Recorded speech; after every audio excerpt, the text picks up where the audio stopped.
वंदे तु सर्वसिद्धे ध्रुवममलमणोगमं गदिं पत्ते वोच्छामि समय पाहुड मिणमो सुध केवली भणिदम। पंच परमेष्ठी भगवान की जय। 4 गाथाएं एक साथ थी ये 239-40, 241-42। 2 गाथाएं आपने पिछली ज्ञानशाला में सुनी। अब आज 241 और 42 2 गाथाएं करेंगे। गाथा 241 निकालिए। जह पूर्ण सोचे वणरो, जय पूर्ण सोचे वणरो, वित्तिनिमित्तं न सेवदेरायम्, वित्तिनिमित्तं न सेवदेरायम्, तो सोण दे दिराया, तो सोण दे दिराया, बिबेसु पादगे भोगे, विवेसो पादगे भोगे। बोलिए।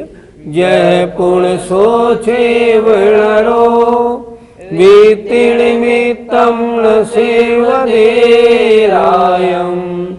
तो सोण दे दिराया, विवेसो पादगे भोगे। जय पूर्ण सोचे वणरो, वित्तिनिमित्तं न सेवदेरायम्, तो सोण दे दिराया, विवेसो पादगे भोगे। अज्ञानी जीव को सामने रखे पिछली ज्ञानशाला में 2 गाथाएं हुई थी। अर्थात जिस प्रकार कोई जीव राजा की सेवा धन संपदा आदि के लिए करता है तो राजा उसको धन संपदा आदि देता है, उसी तरह जो जीव पुण्य कार्यों को सांसारिक भोगों के लिए करता है तो वह कर्म सांसारिक भोग उसको प्राप्त कराता है।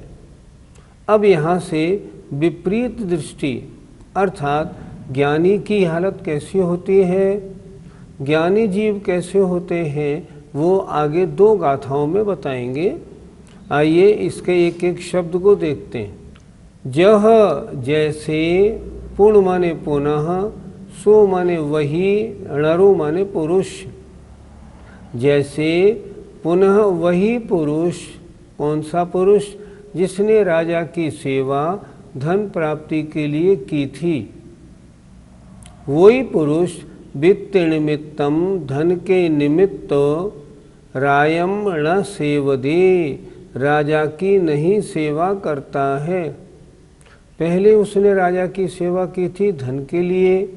अब मान लो अब धन से निष्प्रवृत्ति वाला हो जाए और अब राजा की सेवा धन के लिए ना करे तो क्या होगा?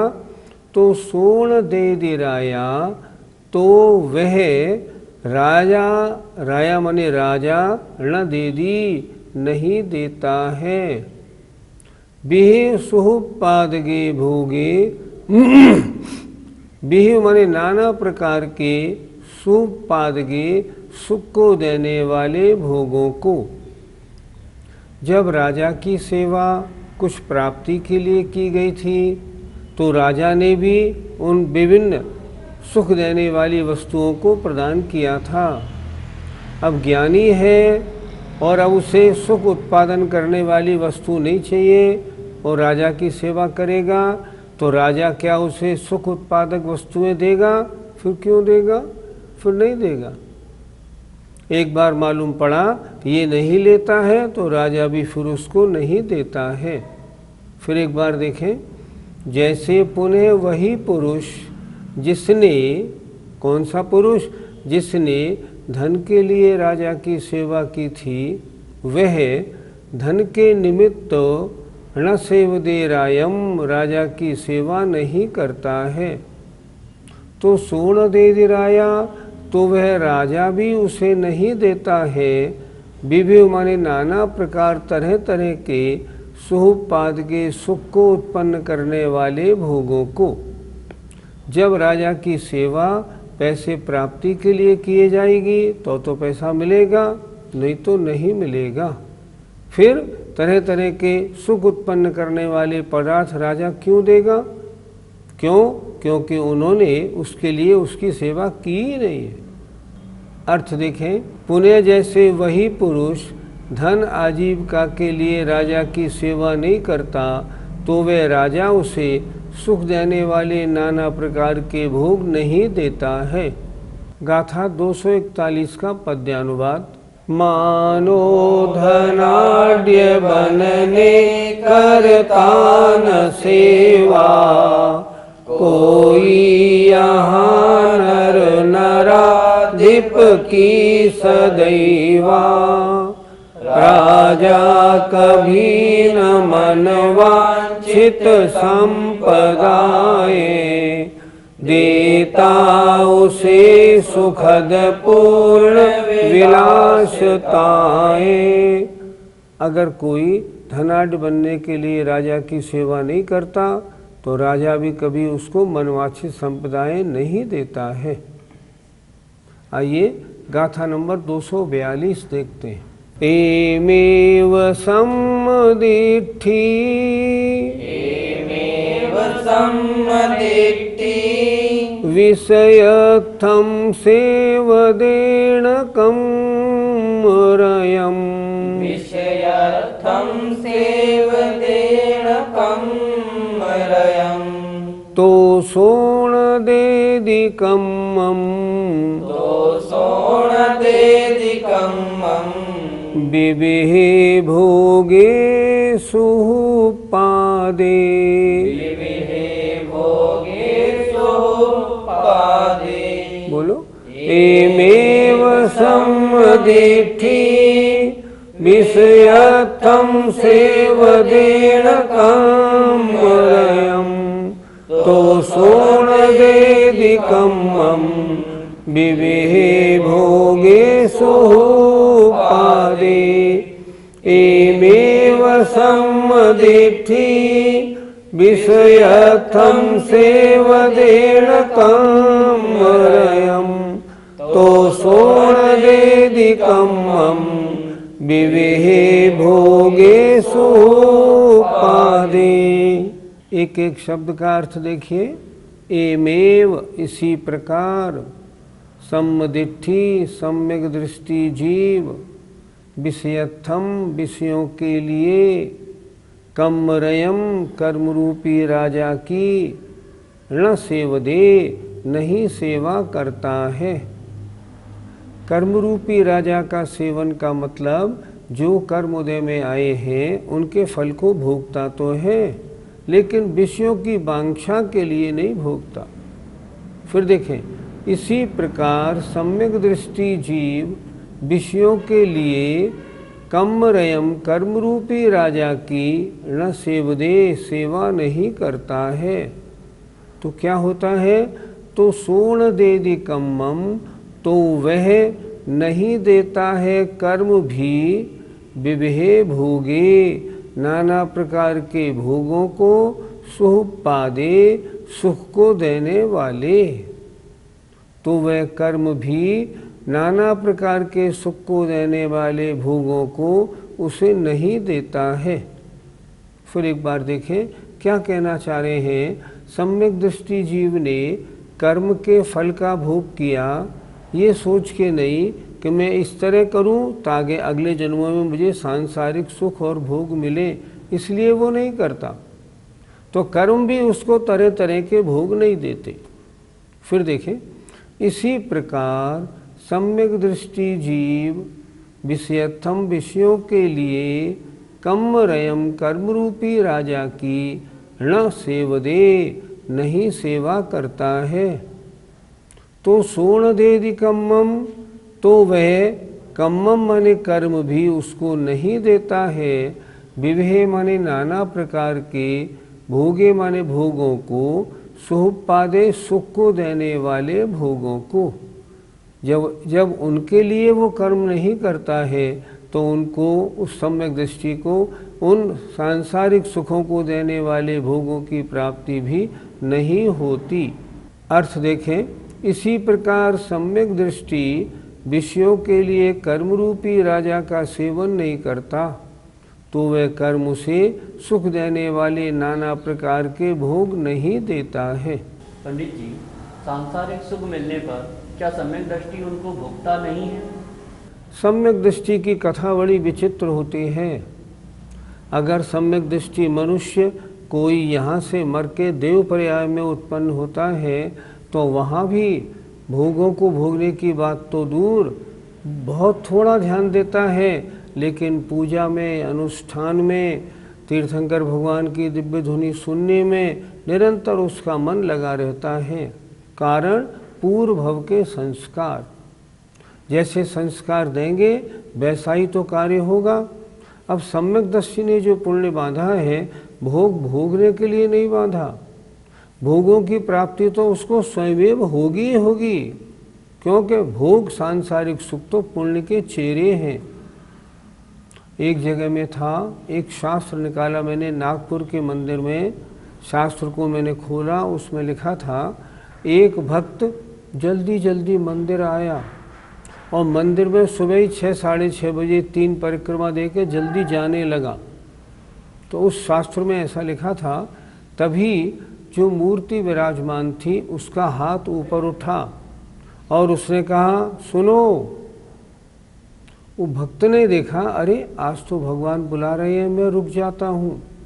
तो रुका और बोला, भगवान कैसे मुझे बुलाया? उन्होंने कहा इतनी जल्दी क्या है? बोले भगवान आपको क्या है, आपको न भूख न प्यास न पैसा चाहिए न आपके घर गृहस्थी, आप तो आराम से मंदिर में बैठे हो। यहाँ तो 20 झगड़े हैं, उनको निपटाने के लिए पैसा कमाना पड़ता है। सुबह 7 बजे दुकान खोलता हूँ, रात के 10 बजे तक पिलता हूँ, तब गुजारे का काम बनता है। मूर्ति बोली, कथानक तो कथानक ही होते हैं। मूर्ति बोली, भैया हम ऐसा भी तो सुनते हैं कुछ बड़े बड़े लोग घंटे 2 घंटे को जाते हैं व्यापार करने और लाखों करोड़ों रुपए कमा के लौट आते हैं। बोले हाँ ऐसा होता तो है, तो उनके क्यों होता है, तुम्हारे क्यों नहीं होता? तुमको 10-12 घंटे 14 घंटे मेहनत करने के बाद गुजारे लायक प्राप्ति होती है, उन्हें ऐसी क्यों हो जाती है? वो बोला आप तो जानते हैं भगवान, उन्होंने पहले जन्म में बड़े पुण्य किए हैं, इसलिए उन्हें सांसारिक सुविधाएं बड़े आराम से मिलती हैं। मूर्ति मुस्कराई और बोली, फिर तुम पुण्य के नाम से जल्दी क्यों भाग रहे हो? यहाँ बैठो ना, 2-3 घंटे रोज पूजा करो ताकि पुण्य मिले। वही हालत है। पुण्य की प्राप्ति, पुण्य को आप निर्वांछक रूप से करेंगे, सांसारिक सुख तो आपके पीछे दौड़ेंगे। 24 तीर्थंकर भगवान की पूजा के अंत में एक दोहा दिया हुआ है, भुक्ति मुक्ति दातार 24 जनराजवर, 3 पद मन वच धार, जो पूजे सो शिव लहे। ये पूजा कैसी है? भुक्ति माने सांसारिक भोगों को और मुक्ति दोनों को देने वाली है। कुछ लोग तो ऐसा कहते हैं पूजा करना मात्र आश्रव बंध का कारण है। नहीं, उनका कहना ठीक नहीं। ये पूजा करना कैसा है? ये सातिशय पुण्य का बंध कराता है और सम्यक दृष्टि का पुण्य संसार का कारण कभी नहीं होता। बिल्कुल स्पष्ट लिखा है, सम्मा इट्ठी पूर्णम न होय संसार कारणम नियमा। क्यों? क्योंकि उसने वो कार्य सांसारिक भोगों के लिए नहीं किया। वो तो वो क्यों करता है पुण्य कार्यों को? अपने शुभोपयोग के लिए। क्योंकि अगर मैं ये नहीं करूँगा तो अशुभोपयोग में जाऊँगा, वो दुख का कारण है। इसलिए उनसे बचता है शुभोपयोग। श्रावक के 6 कर्मों में अधिक से अधिक समय लगाता है, अपना एक रंच मात्र भी समय वेस्ट नहीं करता, बर्बाद नहीं करता। हम और आप में से अधिकांश लोग अपना समय फालतू बर्बाद करते हैं। उस बर्बादी को रोक के हमें क्या करना चाहिए? हमें धार्मिक कार्यों में अपना समय लगाना चाहिए। आपको मान लो दिल्ली से जयपुर जाना है, आप बस से जा रहे हैं और रास्ते में बस 5 घंटे लगाएगी, ठीक, आप ऐसा क्यों नहीं करते कि जब आप दिल्ली से शुरू हुए तभी एक पुस्तक अपने साथ लेके चलें, एक किन्हीं महाराज के प्रवचनों की एक पुस्तक ले लें, रास्ते भर पढ़ते रहें, आपका शुभोपयोग बनेगा कि नहीं बनेगा। और अगर पुस्तक नहीं ले जाएंगे तो क्या होगा, इधर उधर देखेंगे, ये ठीक नहीं कर रहा, ये लड़ क्यों रहा, ये अपनी मोबाइल से क्यों खेल रहा, तो अशुभोपयोग बनेगा कि नहीं। इसलिए प्रति समय मेरा शुभोपयोग बना रहे, इसलिए सम्यक दृष्टि हमेशा उस ओर ही ध्यान रखता है। वो ये भी जानता है कि वर्तमान में मोक्ष मिलने वाला नहीं, वो ये भी जानता है बिल्कुल कि इस किताब पढ़ने से, पूजा करने से मोक्ष मिलने वाला नहीं, पर वर्तमान परिस्थितियों में यही उपादेय है। अतः मैं अपने हर समय का सदुपयोग करता हुआ आत्म कल्याण की भावना से मैं इन सारे कार्यों को संपन्न करता हूँ। सांसारिक भोगों के लिए अगर वो करने लगे तो अज्ञानी मिथ्या दृष्टि कहलाएगा। गाथा 242 का पद्य अनुवाद देखिए।